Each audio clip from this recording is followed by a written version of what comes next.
song to get us going. But this I've normally done these at about 3 o'clock in the afternoon, but then people have had lunch and they're falling asleep, so I thought we'd go the earlier morning time slot here. Rightio. So it's been recording anyway through that sync. Perfect. I'm not going to edit that out, so okay, so here we go. G'day, it's Alistair here. Welcome back to my channel, and as you can see, this vlog thing keeps growing arms and legs. I've got more people and we're on couches this time, not just these red chairs. And I think this is quite an important segment or interview sort of chat thing, because it's quite common these days, or we're seeing now more push to try and encourage girls, ladies to play the pipes, drums, or become drum majors in our art form, because realistically there aren't enough out there. So hopefully this chat will show you a vast range of experience which we have here on the couch, and hopefully if you're watching this, if you're a young female piper, drummer, or just someone wanting to get into this art form, this will hopefully weigh or tip you over the scale, saying, you know what, that's what I want to do. And the other side of that is want to come and take part of the tattoo at some point in time. So without further ado, I'm going to get the guys here on the couch to introduce themselves and tell us where they're from. So we'll start at the far end, at the far, because it's from the same place I'm from. So, well, I'm Sue McNaughton. I'm from Perth, Western Australia, tenor drummer. My name's Emma. I'm from just outside Edinburgh in Scotland, and I'm also tenor drummer. I'm Alex. I'm from Vancouver, all the way over on the west coast of Canada, and I'm a piper. I'm Colleen Wilson. I'm from Clovis, California in the United States, and I am a drum major. Hiya, I'm Zara. I'm from Northern Ireland, and I'm one of our drum majors this year. And I'm Jane McDonald, and I'm from Brisbane, Australia, and I'm a tenor drummer as well. Great to have you guys. I'm going to sound the couch. I was on the red chairs today. Gotcha, hey. And you can see we come from all over the place. So I'm going to pick someone out here to ask about, and I'm going to go for the newbie straight away. So Alex, how are you finding the tattoo so far? It's been really fun. I wasn't quite sure what to expect coming into this experience. I'm also a Highland dancer, so I've done a couple tattoos dancing before, and it's very similar in a lot of ways to dancing at a tattoo, but it is much different in kind of, I can't really explain how they're different, but there's been a lot of very interesting things in terms of the show itself this year. A different fun experience, like walking over the drawbridge, for example. That was a really cool experience the first time we did that. Yep. Yeah. Cool. So, how about yourself, Sarah? It's just been absolutely crazy. I wanted to do this since I was a kid, so I have pictures standing in the audience 11 years ago, and now, well, I'm here. I say I got to see upgrade just a little bit, but it's been phenomenal. The people, everything to do with it. It's just been an absolute dream to be a part of. So from because you obviously, so from a drum major perspective, there you guys obviously at the front sort of get the first shot coming out the gates, where all the rest of us sort of like like cat back at back, and we sort of explode out behind you guys. So what's that feeling like for yourself? Well, I'll go to calling it, but going out through that drawbridge. No, it's an amazing feeling. Just knowing that we have the most talented musicians and dancers all around us, and to have that opportunity to lead them onto the Esplanade is just it's almost overwhelming. It's just incredible. What's the first thing you notice when you go through there? You don't see very much going through that. It's that massive cloud, that smoke cloud, and then you just suddenly are there. You can't even see the drum major in front of you, and then all of a sudden you're right on that drawbridge. So it's like, whoa. How about yourself, Sue? What's the experience like been for you so far? It's been absolutely awesome, mind blowing. Yeah, I loved it. It's bloody hard work, but it really is so good. As I say, rubbing shoulders with other musicians from all over the world. It's just wonderful. Did you expect so obviously there's long rehearsal days and all that stuff leading up to it, and it does take a lot out of you because you're performing late at night as well. Did all you expect it to be that way? I mean, obviously there's people who've done this before, so even going back to your first one, did you expect it to be that hard? I watched your video from before we all left our country, come here. And you said a lot of things about how hard it was going to be that first week when we were doing all the rehearsals, and you weren't wrong. It was essential. It had to pull everything together because we've had months and months of looking at music and stuff on our own, pretty much, and it needs to be all pulled together to make this cohesive show that we have. Yeah, It's out there. absolutely.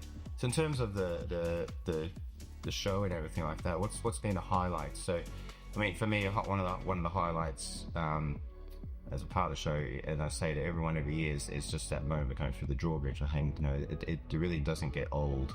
And even though because I've been in the first wave now, and the second wave probably the last 3 years, and it's a different perspective being in that second wave, because in the first wave you're in the tunnel bit, and before the doors open, you get spray all that smoke going out, and then you're basically coughing as you're going through the drawbridge. But then you're sort of the first thing that gets released out into the public, where the second wave you're at the back there, and you sort of just go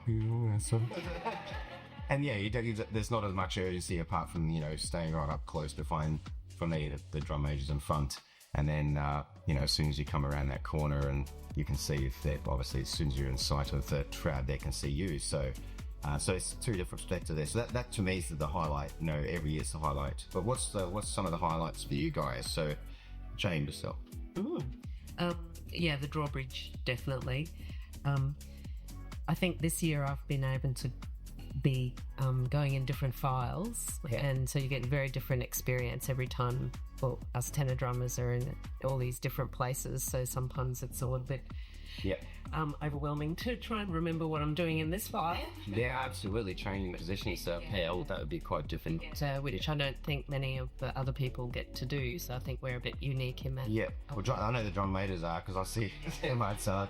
So for my set, I'm lucky. I just basically the same spot every night. But that would be definitely challenging. But no, I love just the quality of the musicians in Ironpiper particularly is wonderful, and we saw that in Glasgow. Just that big band and that big sound of that quality is just incredible. So love it. How about yourself, Emma? For me, the highlight always has to be kind of watching the transition between that very first day when we all actually got to meet each other. And how it comes together within literally a week, because it's absolute chaos in rehearsals week. Genuinely, we change things so many times to make things fit, make things work and fit with the music as well. But I quite like actually sitting in the stands closer to the time when we're about to launch the show and watching what was utter chaos begin to actually take shape. And it's quite satisfying to just kind of sit and watch that, rather than, obviously you're part of it as pipes and drums quite a lot of the time, but even beginning to see snippets of the other acts coming in as well, it really does highlight that diversity that you touched on earlier on, because although we've got so many different countries and just the REMT pipes and drums, there's so many different acts as well that you can start to make connections with and understand more about different cultures as well. And that's what I quite like, is the fact that everything does come together very much as you genuinely feel like family with a lot of these people by the end of being together for a month. And it gets you when people had to go home at the end. Absolutely, yeah. I think a lot of people don't realise that we don't rehearse at all together until we arrive.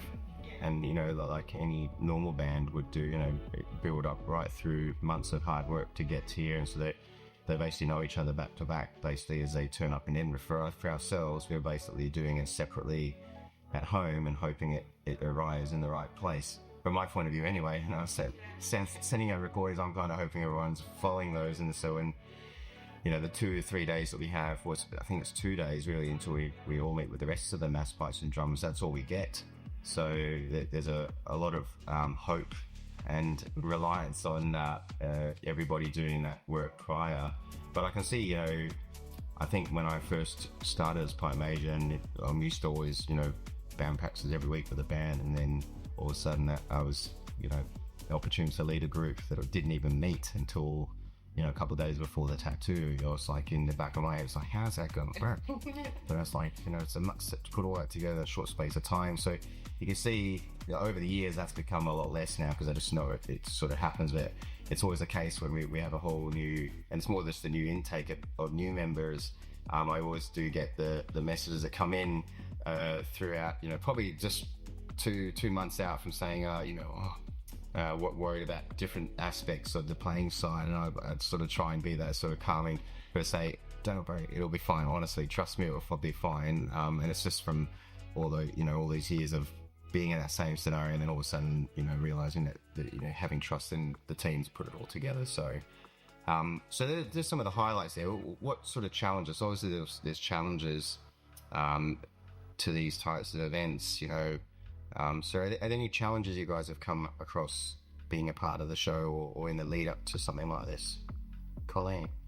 I think the first thing that comes to mind is when we are getting into these rehearsals and it's chaotic, and we have fixers that want to fix things and make suggestions, and maybe we should try doing this, and you step out here and we'll do this, and it's like, it's too much. It's too much. That really just doesn't help. So waiting for you and the leadership to say, all right, guys, that didn't work. We are going to, wait 4 steps before we step off instead of the 2, or do, whatever it is. Yeah. I think that's a big challenge. It definitely is. And if you think, that's one of the things as well, is that we do have a lot, because we're such an international band, with 7 drum majors, I know there are a lot of pipe majors and pipe sergeants within the group as well. So, everyone comes from their own sort of groups where they're used to leading, and, that said, all of a sudden having to come under a whole group. So, yeah, it is difficult to sort of,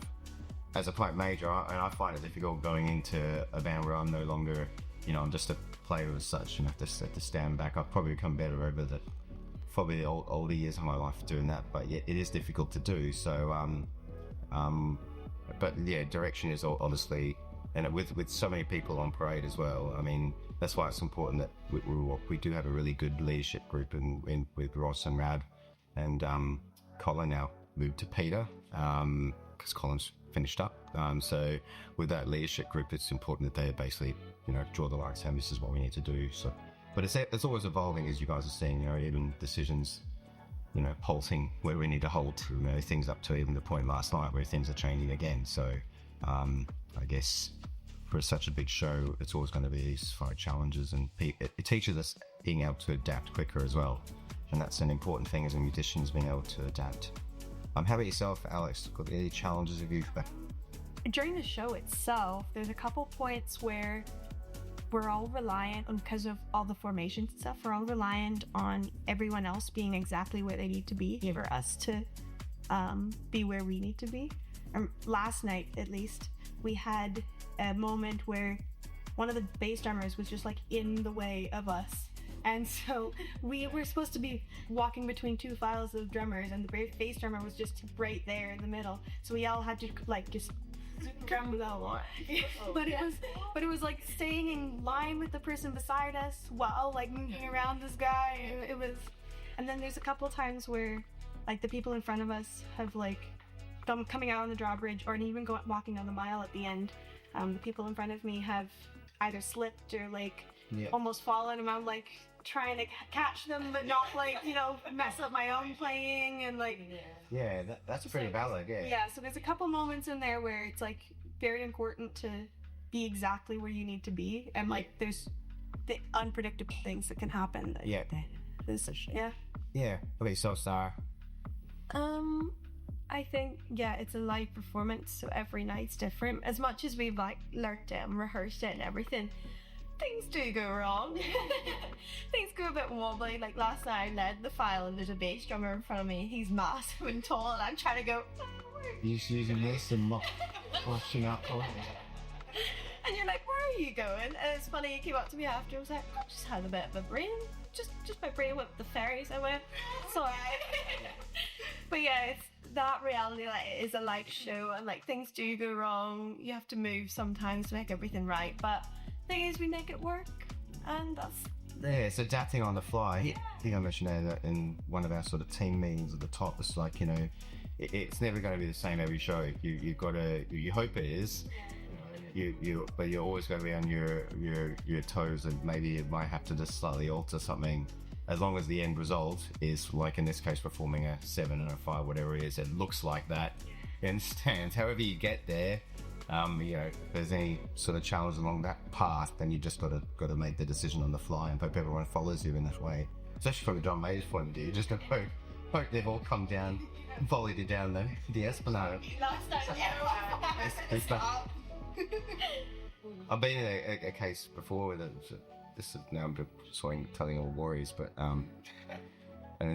doing a display in Perth. There's this thing called a Royal Show. So, and I was in the police band. I was only 18, and we used to do this sort of big sort of display thing on one of the evenings for that fireworks. And we've been working hard on this display. And anyway, we were doing the display, and next thing you know, we were going, where's that? We're missing someone.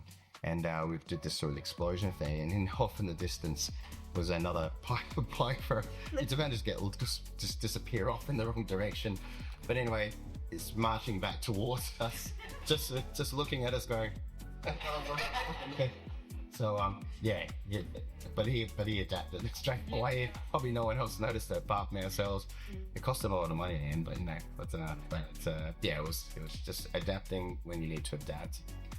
So probably the next question I'm going to ask: why pipes, drums, being drum majors? So what made you want to come into this art form? Because obviously, and there's no secret out there that it's heavily male dominated. So, and I know from my perspective, teaching at an all-girls school, one of the challenges I have is trying to keep them motivated when they leave school, and my hope is that they go out to the new pipe band scene. But it's really difficult when they go along and they see Royal to band practice, and it's like 90% male sitting in there, and then eventually this guy, it's not the man, I'm going to go and do something different, sports club or uni and stuff, and they end up giving it away. So it's why did you guys take it up, and what's driven you to continue going this far? Probably good to go through all of you guys actually, and just to hear all your backgrounds. Yeah, so Jane, I'll start. Also, sure. Well, I played piano all through my school life, and I think just my family encouraging all of us to just do anything. You're not allowed to do nothing. So, and then, so my brother played bagpipes when he was at high school at BBC. Yeah. And I heard the pipe band and went, oh, I kind of like those drums. Yeah. And eventually, at the ripe old age of 27, got around to learning. I wanted to learn snare, but they handed me a pair of tennis sticks and said, start here. And I did learn a little bit of snare, but I was a bit too old, actually. Okay. But tennis been awesome. And I am actually the only girl in the BBC Old Boys band. Yeah. But there you go. Girls can do anything. That's actually right. Yeah. That's right. How many? Yeah. Awesome. Well, I started very young. So my dad's a piper, my aunt was a piper, and so was my cousin. So it kind of ran in the family. I decided, no, it's not for me, as I do. And then I ended up going to practice with my stick and a tennis ball on top of it. I danced the whole way through it because I've been a dancer since I was a kid. I thought, well, she's never going to stop dancing, is she? We're never going to get her feet still. And then I just left it from there, and that was me caught and tied in. And get back. Yep. Yeah. Awesome. Yeah. Yourself, Alea? I started as a drum major in high school. Yep. And up until I got there, it had always been males, but I never considered that. Yeah. I thought, this is something I want to do. I'm going to get really good at it. And I had really good success in high school. And once I got out of high school, it went away. Yeah. And then many years later, I noticed a competition at Pleasanton Games. Yep. And I thought, wow. Because I love to compete. Absolutely love to compete. I lost a boyfriend over it. It's like, audition. So I thought, damn, I think I could do that. And so I took my mace one year and I pulled a drum major off the track, and I said, can you give me 5 minutes? I'm going to do some spinning. You tell me if you think I could do this. And I just did some basic stuff. He goes, oh yeah, you could do that. Yeah. And it's like, so there was absolutely no question. Yeah. And I last year, I was the only female drum major in the entire group. Yeah. I got lots of comments, especially on the Esplanade, on meet and greet. Yeah, absolutely. Where are there any other women? It's like, no, and this year we had 3 drum majors. Yes. You're female. Yeah. And it's just so much fun to have other women come up to us and say, good for you. Yeah. Good for you. That's it's really nice. And one of the things I love to do is when we take pictures, and if there's little girls, I'll have them stand and, here, you hold this. That's great. Yeah. And they're like, oh, this is cool. You know, it's like, just put that Absolutely, it is. that idea. And that's the perception we're trying to change, I think, because it's as you're saying there, it's like last year was just yourself as a female drum major, but if we didn't have that, then people would just assume, and then it's just the guys that can do that. It's the same with pipe majors, so we're lucky we've got two female fire majors in our team here, but a lot of people just assume that it's just going to be the males, the fire majors. So it's good to see that being shown as such a big event, and hopefully a lot of young girls are seeing that no, we can be leaders of these groups as well, in the military organisation as well. So that's great. Can I throw a question back at you then, Al, as the only male in the room? When you start seeing more women coming through, are you noticing any comments amongst the men that, this is really a male-dominated thing, how dare they, or are they being welcoming? What's I mean, that's a good question, but no, I don't see any negativity with it. There's always, I guess, because obviously we've got two fire majors females. There's always a worry that the guys will kind of follow them, but I've never come across that. And I guess in my former job as director of the National Fire Band in Scotland, my first pipe major was a girl, Emma Buchan, and she was actually playing in that 7% performance last night on stage at the Shots concert. So I've always thought, I've never seen gender as a reason why someone can't lead. I just think if someone wants to have a go and thinks that they can do it, and there's no reason why they can't. And I've never seen that. I mean, I'm not in the military myself, so I don't know from that side of things, but I don't see any negative. I see the guys with the tattoo here. I respect Lindsay for her position as a pipe major of the team. And when I was director of the youth band, when Emma was leading the team there, and I got on Nakai as well, he was a pipe major of a developed band, there was never really any sort of change to the way that the boys responded to them. I think those types of programs are important for those, so everyone's being brought up in the same way. But I mean, obviously that's only my experience. I mean, you guys probably will probably have stories of your own, but I guess from my point of view, I don't sense that in with the tattoo. I hope you guys don't either. Not at all. So but I still, don't get me wrong, I do think it's out there, and it's just one of those unfortunate things. I'm not sure whether it'll ever be eradicated, which is a sad thing, but it just got to hope that it doesn't stop females from wanting to be a part of this, because it is important. I think seeing you guys here is a great example, and this, people watching, this is only a small collection of the ladies that we have in our team here. I mean, we wouldn't be able to fit them in this shot, but here, so I think it shows the diversity we have and the importance that we try and encourage this in all over the world, that it's just not a male-dominated thing. Hopefully we can build up the numbers with females in our art form. So I'll go starting. Alex was next this one, yeah. So. Okay, yeah. I've been on Island Dancer since I was really little, and my sister started playing the pipes. My little sister started playing pipes so that she could play while I was dancing.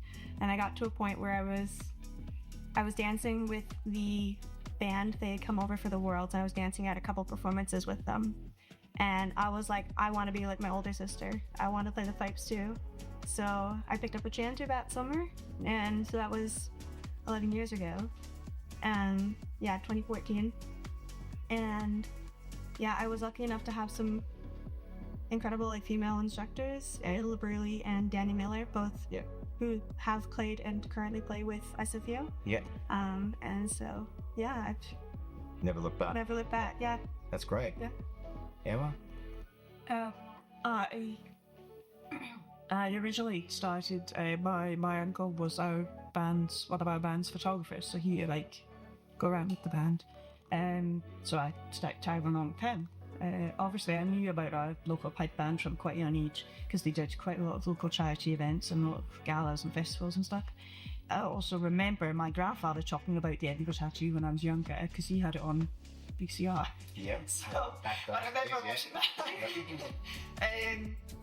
But I ended up getting really close to some of the band members in our local pipe band, just got talking, got chatting, and fell in love with the music more and more, and started asking questions about how to be able to get involved. So I actually got friendly with one of the tenor drummers, and she messaged me one night saying, "Why don't you just come along to practice and see what it's about?" So I went along and ended up joining with the tenor corps, and actually, because I've got such a supportive local band, and also actually led the bagpipes through them as well, because I registered my interest with that as well. Yeah. So it's nice to have a local community that is encouraging in that way, and being able to keep it local in the band that we've got as well has been really nice. It's also nice to be part of the Pipes and Drums family, because I feel like it's a very unique connection. Yeah. Because as soon as you come together, it doesn't matter where you're from, you've got the same love, you've got the same connection over music and sharing scores and things like that. I mean, the tenor drummers share flourishes with each other, the pipers are sharing different tunes, snares have just sharing different rudiments and things like that. And there are loads of, I don't know if you call them flourishes as well, do you? Like different things for the drum ranges to share between each other as well. So there's unique parts of each band that you can share, and that's what I like, is the open dialogue and conversation. Cool. That's awesome. Have it all see? Oh, where did I start? Well, I was on the sidelines holding the raincoats and the water bottles as my husband was off piping. We were both in our early 40s at that stage, and I said, I want to get in the band too. Yep. And they only had snare instructors initially, so that's where I started. But do you think I'm a bit of an extrovert, baby? That's a touch. So flourishing and stuff was a little bit more my thing. So eventually managed to get into tenor drumming. I just love it. It's great. And as you said, just sharing little bits with everybody, and all pulling together to create this fantastic thing. That's a tick in one of my boxes. And another one, you're in a nice uniform. It just all goes into that. It's wonderful. I think that's one of the strongest aspects of this group, is that we all come from different backgrounds and experiences in the pipe band world, and we bring that together, and then we're all passing that knowledge and information between us to then take back ourselves to our own community. So that's a real strong point. I think this year we have, I should remember this from yesterday, I think it's like 19 different sort of countries that are represented within there's not really any group that can do that. So it's quite significant and important that we, quite a big importance of what, sharing all that data or information, musical data, and then taking that away and passing that down. I mean, that's how I developed as well, was basically just from learning from other people and then basically passing that to other people. And that's what my whole thing is with youth now, is just passing all this knowledge down with the hope that they then take that to their local communities. And now seeing these guys now leading bands and other things, are just going, wow, it's just so cool to be a part of that journey. So a good question, I guess, for you guys, coming off the back of that, is why the Royal Edinburgh Military Tattoo? Why this event? Why is it special to you? Because they're the one right at the top. That's the big. Yeah. So there's lots of tattoos all over the world, isn't it? But it is probably the most iconic one. Yeah. A lot of people mistake it for the Worlds. Funny enough, I remember winning Worlds once with the West Australia Police in grade 2, and spent most of my time in Perth after that, having to correct people saying, no, we didn't win the Edinburgh Tattoo. That's really it. When you think about it, the World Challenge is on starting tomorrow in Glasgow there, but we probably performed in front of a lot more people. In the 2 days, Friday and Saturday, we would have performed in front of over 20,000 people or something like that, which is a lot more that will probably go through the gates in Glasgow. So It is. I think this is the thing that people see. Like I like watching the tattoo. Yeah. It was the only exposure to pipe bands that I'd ever had, and so I thought that was what it was. Yeah, so for me, it was seeing the lone piper. That was my trigger. So that's what got me. So it wasn't the World Championships, nothing to do with that. It was seeing the lone piper at New Year's Eve in Australia, and I was like, oh, I want to do that one day. So that's why for me the Edinburgh Tattoo is special. So if that's so you said that's the pinnacle. That's what you've always wanted to do. You have yourself anyway. If you're locally based in Scotland, so that's For me, it was because of the fact that it's probably being local. It's the one that I know of more. But actually, being part of this one has led me to discover more about the other ones that do actually go on around the world, because I didn't appreciate there were quite so many. So it's given me sort of new goals and aspirations of things that I maybe do want to do, travel a little bit and see how the others compare, because obviously some of you would be part of other months, but this is my third year as part of this one. But it's opened up so many doors and it's a fantastic experience. And obviously being local, there's a lot of pride for me to be part of the Edinburgh Tattoo as my first one. But I'm looking forward to maybe see where it could take me as well from there on. Yep. Right, Alex. That same summer that I started playing the pipes, I also came and watched the tattoo. Yeah. And that was one of the first times that I was like exposed to what like pipe bands looked like outside of competition. Yeah. Because I grew up surrounded by only competitive pipe bands, and so it was like watching the tattoo became like a moment. I was like, I need to be down there. I like need to come down and join them. So yeah. That's right. That's a fantastic. Colleen? Well, I have to give credit to Kevin Conquest Yeah. for introducing this to me, because he has been going for years and was sending me pictures about, this is really cool, this is really neat. And so I managed to retire early from teaching. Yeah. And my part-time job with my little hardware store does allow me to take off this much time. Awesome. And to do this. So it's brought a lot of motivation and inspiration to attend other tattoos. So I've done some smaller ones in the States with Kevin, but I'm really hoping to experience other tattoos. But absolutely, this is the pinnacle. This is the world's greatest show. And it's mind-boggling to go out every night and see those thousands of people up there, and they're all excited. We're talking to them on the Esplanade. They're just beyond excited, and happy, and it's just a great. It's like we're living like rock stars from and me is good like that, pretty much. How about yourself, Sarah? Well, I said it 11 years ago, and ever since then, I always wanted to do it. And then I've done multiple tattoos, drum major and dancing, so I got to experience all of them throughout the years. And then Jay Couples, this is one of the other drum majors, texts me happy birthday. I go, well, how's the Edinburgh stuff going? He goes, do you realise you could just go and do it? And I'm like, oh, you're having a laugh. And then I put in the application for it, and well, I'm here. But I've wanted to do it for years. It's always been the one that stood out so much to me, and I seen it at such a young age. I think that's why.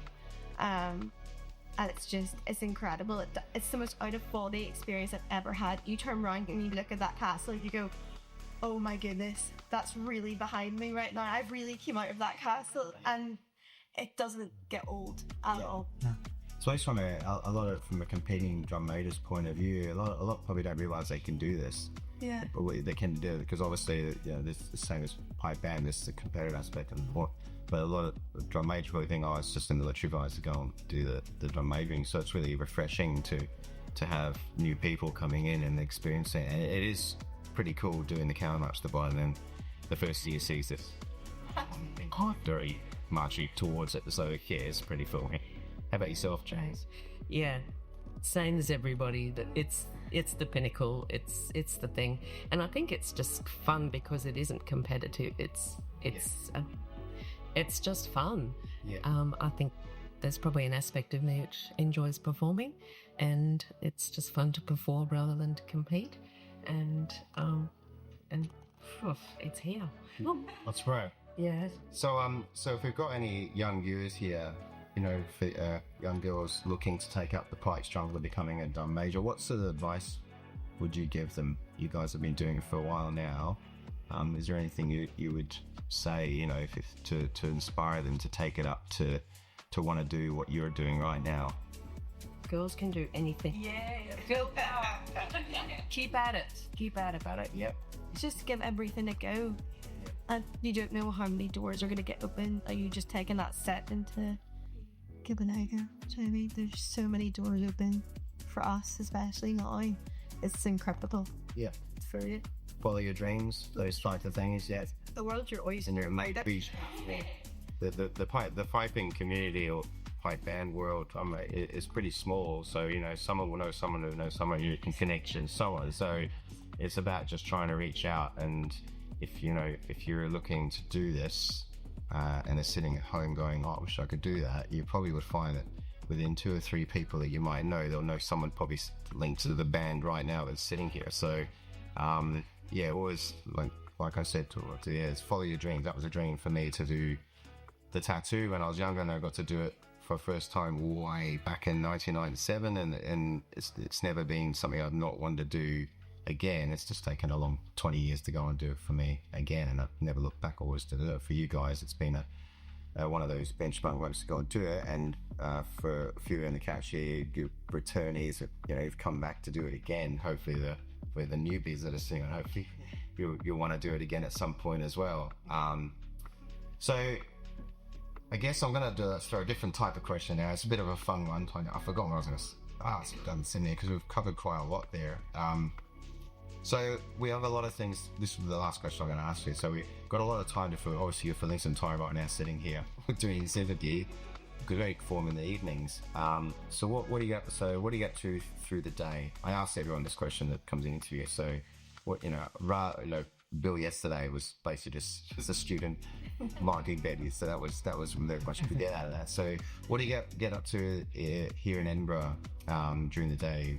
When we're not performing. Obviously, we don't have to meet till later on. So Jay.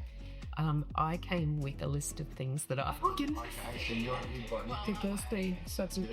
because I got to do a few things last year, and there were so many things I didn't get to see. So I'm ticking a few of them off. Okay, that's good. Yes, but allowing a little bit of rest time as well. That's important. Yes, Zara. I feel like I've just been going on little adventures. It was like during the first week, we all climbed Arthur's seat before rehearsals. It was not a good idea. Maybe I should pretend I might put that in my introduction video next year. Prior to the Arthur's seat in rehearsal week.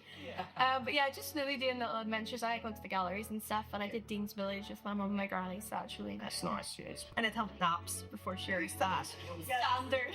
We're going into the Spanish zone. I've had the afternoons. Yes, good now. Yeah. Compulsively. Yeah. Pauline? Same thing. There's so many things to see and do in Edinburgh and outlying areas. I mean, you can hop on the train and go to different places. So just trying to do that. And I love having, small groups of people that get together and do these things, and, watching everything that happens on our chats and the pictures. It's so funny. But yeah, I like being here because this is family to me. Yeah. Big time. And we're on, social media all the time going, oh, I can't wait, we're gonna see each other. And then, oh my gosh. I mean, when we get together, it's like hugs and crying, and it's so exciting. But yeah, just visiting, and I normally don't take naps, but I do take naps. Then we have the need tonight. Alex? I've done a couple of the Fringe Festival things. That's cool. Not too many, but a couple of them, and then just going on little adventures in town, just wandering somewhere, getting a little bit lost, and then trying to find my way back. Yeah, it is hard because that's one of the hardest things of being a part of the tattoo is that the Fringe Festival running at the same time. So there's all these awesome shows that are happening that we forget sometimes that we're sort of part of that as well. We're performers that are falling every night, so it's like, oh, I want to see that. That's on the same time. Oh, I'm standing there, but I won't be able to do that. Yeah, so if that's probably the only downside is that, but there's lots of things during the day as you can actually do. Yeah, Emma, yourself. I am still working, Joe. Oh, I know. Unfortunately.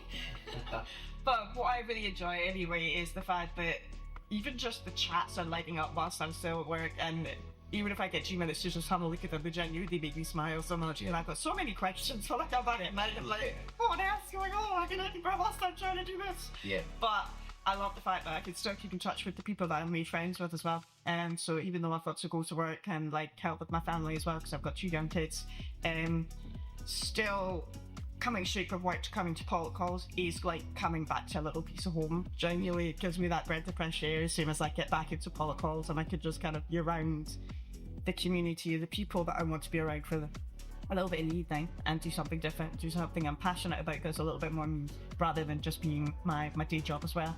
Yeah. So that's why I think. Awesome. 30. Gee, everyone said pretty much everything. Also, keeping in touch with folks back home. That's the other thing that I have to do each day as well. Yes. Just relax and Zoom or Zoom or Skype. I'm not so sure. What's second I got some. I'm very old school there. Like if I mention ICQ, then that's all over. Yeah, cool. But sitcom shows, that sort of thing as well, when you can. And one question, sorry, I do ask everybody at the end, but there's a lot of weird truths here, so it's probably going to be a little bit that, but I can still do the same thing. What do you keep? Do you keep anything in your pockets, because you don't have pockets, or you're sparring on a show night? And we'll figure out. Tons of things. Okay, so bring that's yours. Sue, what do you have in your pockets at night? Okay, so in my trouser pockets, my phone, an inhaler, tissue, and then in the doublet pockets, I've got a couple of little sweeties in case I get shaken. Yeah. Have more tissues because there's always need for tissues. This has got a way down, going down this way. I'm going to see you one night going past me at the front, sorry, going rolling down the hill. Okay. That's right, and also the little light that we're using. Yes. Yeah. Emma? So I keep my phone in my shoes, and then I've got, obviously if I'm on for a set part of the show, I've got the little lights as well. Yeah. But I've got my pass, and then because I've got 2 hearing implants, I always have set batteries just in case, God forbid, something decides to go wrong just before I march off, because it has actually happened one night. Not this year, but previously. So I've definitely got them in my pocket. Okay. Or one of your colleagues happens to knock. Or someone decides to knock it off halfway down the escalator. I've got safety strings on my implants. Okay. Secured this year. Okay. Hours. I've got my phone and wallet, and then a whole bunch of snacks, just like candy, say, suck it. Energy level. Yeah, just a whole bunch of snacks. Yeah. That's good. Yeah. Polly? Standard keys, Yeah. ID. I keep my phone in my plate because it's too big. It's really hard when it slips down in my pocket. It makes it hard to mark time. Yeah. I'm not trying that one. Yeah. It's too tight for us though. Is it? It's because it's too tight. Like Oh, it's tied. Flash shootings stick out. it shows. Look, you put it like Yeah, I had to change the case comic and I had a buck feet one of you. I've my phone and my pass, but I have to take them out because they're heavy and I'm scared to just go falling west. And then for doublet pockets, I have loads of little pins to swap with people because I've been having like a Disneyland moment swapping them. You're like, My finger nearly filled the whole way down. Now I'm like, great, but I'm still gonna keep going. okay. And in my other pocket, I have like little Lucky Charm things that I've had since I was a kid because I'm superstitious like that. I have to stay there. Tell them what you think. Yeah, tell us what each arm was. So I was one of them children that got given lucky underwear when I competed, so I just have a square cut out of it. They're washed, I swear. It's really square. Okay. All right. I'm very superstitious again. That's dedication, yeah. I'm sorry to embarrass you. That's the cutest thing. So which pockets this in, just in case you crawl or anything into your pocket? Yeah. But I have to. It's like I turned up at an exam and absolutely forgot them, and I was like, phoning my mum, like, Mum, I need you to send me a picture at least so I know that it's fine. I'm so superstitious. Gosh, okay. I'm glad I asked it. Okay, Jane, you gotta follow that up, my ass. Okay, well, probably the only different thing, I've got my lip balm and and my little portable fan. I'll leave you near that. They do like I'll leave you days. Come again. The last couple of days. Yeah. Hopefully it's going to cool down today. Yes. Hi ladies, thank you so much for taking the time to come in today and out of your day to do this vlog. I think it's really important to showcase the ladies we have in our team and in the Master Pipes and Drums, because you guys form probably the major part of the female aspect of the Master Pipes and Drums, because there aren't as many in the military banks these days. There are a few though, to having said that, but hopefully those numbers will increase, and even with this sort of vlog, maybe there's some other aspiring young ladies out there who want to get into this art form, and maybe this might just tip them over the edge to go, you know what, I want to be like these guys sitting on the couch here. So thank you for coming in to do the vlog with me, and stay tuned for the next one. So we'll finish off with my sort of random thing with her. Right, so on the 3, 4, not on the 3, oh god, count to 3. 1, 2, 3.